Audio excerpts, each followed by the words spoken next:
শনিবার গভীর রাতে বিজেপির বাঁকুড়া সাংগঠনিক জেলা কার্যালয়ে ভাঙচুরের অভিযোগ। বাঁকুড়া সদর থানার পুলিশ ও খাতড়া থানার পুলিশের বিরুদ্ধে অভিযোগ বিজেপি। কিন্তু কেন পুলিশ গেল বিজেপি কার্যালয়ে? শুক্রবার রাতে রাজ্যের মন্ত্রী তথা রানীবাঁধের বিধায়ক জ্যোৎস্না মান্ডির স্বামীকে মারধরের অভিযোগ ওঠে। সেই ঘটনায় গ্রেপ্তার করা হয় বেশ কয়েকজনকে।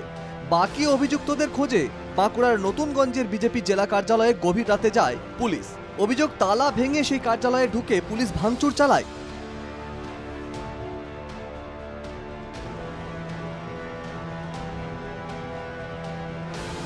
প্রতিবাদে রবিবার বাঁকুড়া সদর থানা ঘেরাও করে বিক্ষোভ দেখায় বিজেপি। বিক্ষোভে ছিলেন শালতোড়ার বিধায়ক চন্দনা বাউরি, বাঁকুড়ার বিজেপি বিধায়ক নীলাদ্রি শেখর দানা। পুলিশকে চুরি দেখান বিক্ষোভকারীরা।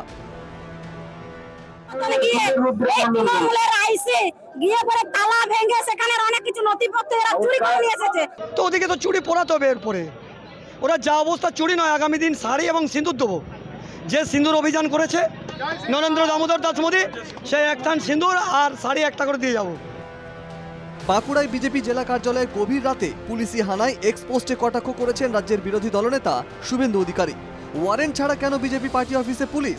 আইনি পদক্ষেপের হুঁশিয়ারি রাজ্য বিজেপির সভাপতির।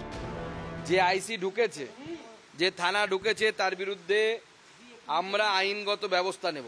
দল সর্বভারতীয় সর্ববৃহৎ রাজনৈতিক দল তার পার্টি অফিসে ঢোকে উইদাউট এনি ওয়ারেন্ট এবং একে কোর্টে নিয়ে গিয়ে কান ধরিয়ে ওখানে উঠবোস করাবো এই অফিসারকে। আর সুকান্ত মজুমদার বলছেন যে পুলিশকে কান ধরে উঠবোস করাবো। কদিন আগে দেখলাম যে পুলিশের দিকে জুতো ছুঁড়ে চটি ছুঁড়ে মারছে।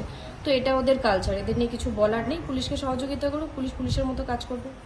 এখন বিজেপি যদি তাদের নিজেদের জায়গাগুলিতে এই সমস্ত গুন্ডাদের আশ্রয় দেয়, তো পুলিশ তো সেখান থেকেই খুঁজতে যাবে। আর কোথা থেকে খুঁজবে?